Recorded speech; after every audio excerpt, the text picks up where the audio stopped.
So hello everyone, I welcome you all to UIS. So 9 PM prelims series के अंदर आप सभी का स्वागत है यूआईएस चैनल के अंदर। सो पहला जो टॉपिक है दिस इज़ रिलेटेड विथ जो आपका रॉकेट लॉन्च है, इससे रिलेटेड है ये। And this is again very important, इस समय न्यूज़ में भी है। जो रॉकेट रीलॉन्च है, रीयूजेबल रॉकेट है। जैसे अगर आप रॉकेट को लॉन्च करते हैं, उसके बाद इसका काम हो गया, फिर इट कैन बी रीयूज्ड। तो इस पर कई सारी research and all going on, और इस पर हमने हिंदू के अंदर भी काफ़ी डिस्कस किया था। तो इसमें अगर आप देखो, with reference to the rocket launch consider the following statement. Today there are more than 6,000 satellites in orbit, most of them in lower Earth orbit and geostationary orbits. The number of rockets launches have been surging with the advent of reusable rocket stages. USA launched the first artificial satellite in 1957. तो यहाँ पे देखो, continuous basis पे जैसे जैसे जो technology का advancement हो रहा है, उस वजह से नंबर ऑफ जो रॉकेट लॉन्चेस हैं वो भी इंक्रीज़ हो रहा है। अब रीयूजेबल रॉकेट स्टेजेस की वजह से क्या है कि जैसे अगर आप, इफ़ यू कैन सी, कि एक बार आपने लॉन्च कर दिया तो it can also be reused in the sense कि सैटेलाइट को छोड़ के और दोबारा से डिफरेंट स्टेज के जो लॉन्च व्हीकल्स होते हैं, so this rockets can be reused as well. इस तरीके से इसको डेवलप किया जा रहा है, जैसे इसने वर्क किया, and further it can be again उस सेम पोजीशन में आ सकता है, and again it can be reused. थोड़ा बहुत चेंजेस करके, रिफ्यूलिंग करके इट कैन बी रीयूज्ड। तो यहाँ पे जैसे जैसे रीयूजेबल रॉकेट स्टेजेस डेवलप हो रही हैं, रॉकेट लॉन्चेस भी इंक्रीज़ हो रही हैं, क्योंकि सेम रॉकेट से मल्टीपल लॉन्चेस भी किए जा सकते हैं। लोअर अर्थ ऑर्बिट में भी नंबर ऑफ सैटेलाइट्स इंक्रीज़ हो रहे हैं। जैसे कम्युनिकेशन सैटेलाइट्स हैं, इंटरनेट बेस्ड जो सैटेलाइट्स हैं, उसमें उनको लोअर अर्थ ऑर्बिट के अंदर आपका लॉन्च किया जाता है। बहुत सारी जो सैटेलाइट्स हैं वो जियो सिंक्रोनस, लगभग 22,000 माइल्स की हाइट के अंदर, या फिर 35,786 किलोमीटर ऑर्बिट के हाइट में उनको लॉन्च किया जाता है। तो ये भी आपका सही है। तो यहाँ पे देखो, जियो सिंक्रोनस, जियो स्टेशनरी जो ऑर्बिट है, उसमें अर्थ का जो रोटेशन का टाइम लाइक 24 आवर्स है, तो सैटेलाइट भी एक पोजीशन पे ही रहती है। इट मीन्स उसका भी पूरा एक चक्कर लगाने का अर्थ का जो समय है, दैट इज़ अराउंड 24 आवर्स। तो एक ही जगह पे स्टेशनरी जो सैटेलाइट आपकी रहती है, when you talk about the Jio station. ये स्टेटमेंट सही है, ये सही है। यहाँ पे यूएसए ने, यहाँ लिखा है कि USA launch the first artificial satellite इन 1957। तो यूएसए नहीं है, ये आपका 1957 के अंदर सोवियत यूनियन ने जो है इसको लॉन्च आपका किया था। नेक्स्ट अगर टॉपिक देखें, this is again it is called as uncontrolled re entry. Uncontrolled re entry एक टॉपिक आता है। जैसे अगर कोई सैटेलाइट है, उसने अपना कार्य किया और वापस अगर वो रिटर्न कर रहा है, it can be uncontrolled in the sense कि कहीं भी गिर सकता है। इट कैन फॉल अंडर, किसी भी एरिया के अंदर कहीं भी ये फॉल कर सकता है और ह्यूज डैमेज कॉज कर सकता है। So there is no separate law जो कि इसको गवर्न करे। तो इसलिए ये न्यूज़ में भी अगर आप देखो तो rocket stages and uncontrolled re entry, ये आपका टॉपिक भी आया है। तो यहाँ पे अगर देखो, with reference to uncontrolled re entry of the rocket consider the following statement. In an uncontrolled re entry rocket stages simply falls. Its path down is determined by its shape, angle of descent, air currents and other characteristics. There is an international binding agreement to ensure rocket stages always perform controlled re-entries.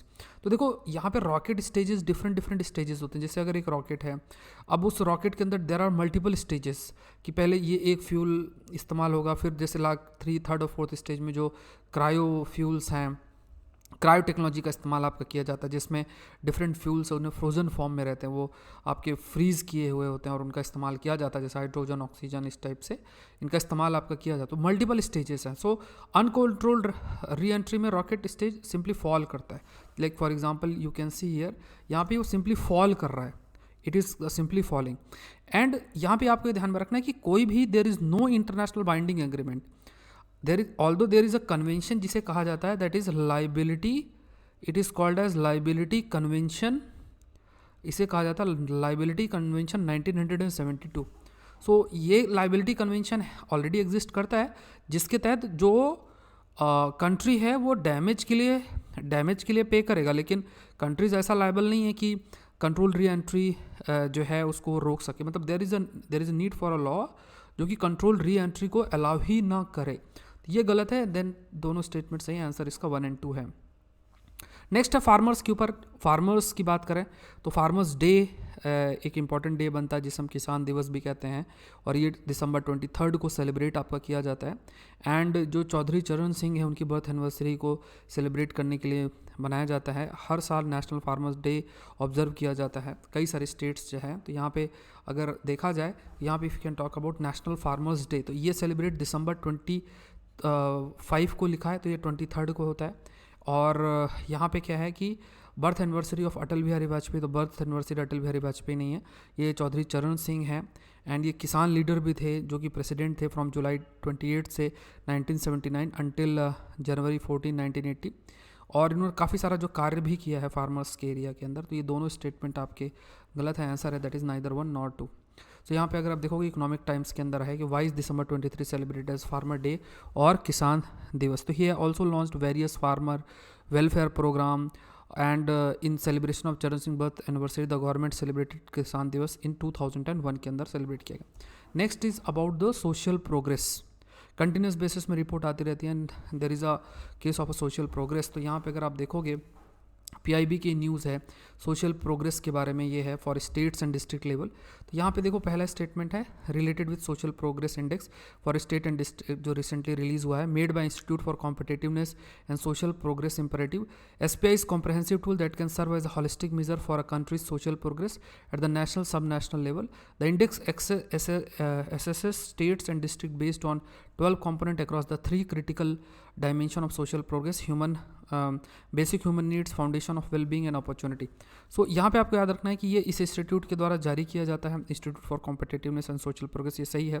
And किस तरीके से social progress हो रहा है national sub national level पे, तो यहाँ पे कई प्रकार के जैसे बेसिक ह्यूमन नीड्स हैं, तो इसमें स्टेट और डिस्ट्रिक्ट का किस तरीके से परफॉर्मेंस है, न्यूट्रिशनल और basic medical care, water sanitation, person safety, shelter में किस तरीके से है।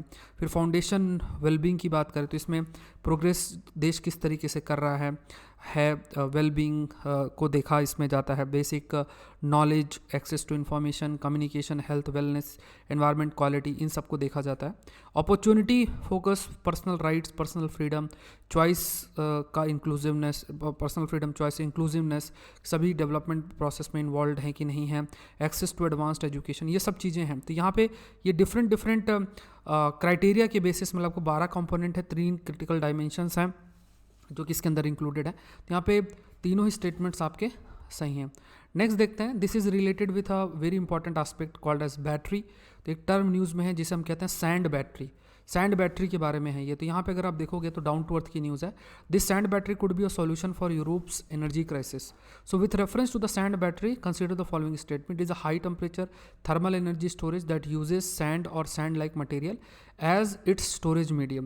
Its main purpose is to work as a high power, high capacity reservoir for excess wind and solar energy. The energy is stored as heat which can be used to heat domes or to provide hot steam and high temperature process heat to industries that are often fossil fuel dependent. तो sand batteries की अगर बात करें तो high temperature thermal energy storage that use sand और sand like material as storage medium. So यहाँ पे sand, ये अगर देखा जाए कि अगर सैंड बैटरी की बात किया जाए तो ये एक thermal, high temperature thermal energy storage, मतलब हाई टेम्परेचर स्टोर करने के लिए इस्तेमाल किया जाता है। सैंड या सैंड लाइक मटेरियल का इसमें इस्तेमाल किया जाता है। तो high power, high capacity reservoir है for excess wind and solar energy. So it is like we can say कि it is more of a like it act as a high power, high capacity reservoir जिसमें excess wind या solar energy it can be stored, और जो energy stored होती है heat के रूप में उसे इस्तेमाल किया जा सकता है हीट, हॉट स्टीम प्रोवाइड करने के लिए, हाई टेम्परेचर प्रोसेस जहाँ पे हीट की ज़रूरत है इंडस्ट्रीज़ को, जहाँ पे हीट जनरेट करने के लिए डिफरेंट फॉसिल फ्यूल पर निर्भर करते हैं, चाहे पेट्रोल, डीजल, कोल। तो ये इस बैटरी के माध्यम से जो हीट है that heat can be supplied in these industries as well. और जो भी एक्सेस रिजर्वायर है फॉर एक्सेस विंड और सोलर एनर्जी जैसे जनरेट हो रही, तो एक्सेस जो अमाउंट होगा एनर्जी का that can be stored in these sand batteries. So ये आपको ध्यान में रखना है, यहाँ पे तीनों ही all the 3 statements are correct. तो अनअकैडमी में आप मुझसे जुड़ सकते हैं, unacademy.com में जाओ, यूपीएससी CSC सेलेक्ट करो, कोड डालो SPLIV। अभी जनवरी 3 से करंट अफेयर का कोर्स आएगा, तो ग्रेट अपॉर्चुनिटी आपके लिए। जब आप ज्वाइन करोगे तो अमाउंट भी रिड्यूस होगा, उसके अलावा सारे एजुकेटर के सारे कोर्सेज भी आप एक्सेस कर सकते हैं, टॉप एजुकेटर से भी आप लाइव पढ़ सकते हैं। सो ये है, जब आप ज्वाइन करते हैं तो सारे एजुकेटर के कोर्सेज, बैच कोर्सेज, सब कुछ आप एक्सेस कर सकते हैं। सो ये सारी चीज़ें हैं। सो आज के लिए इतना ही। आई होप इस सेशन आपके लिए हेल्पफुल रहा होगा। Thank you everyone, thank you.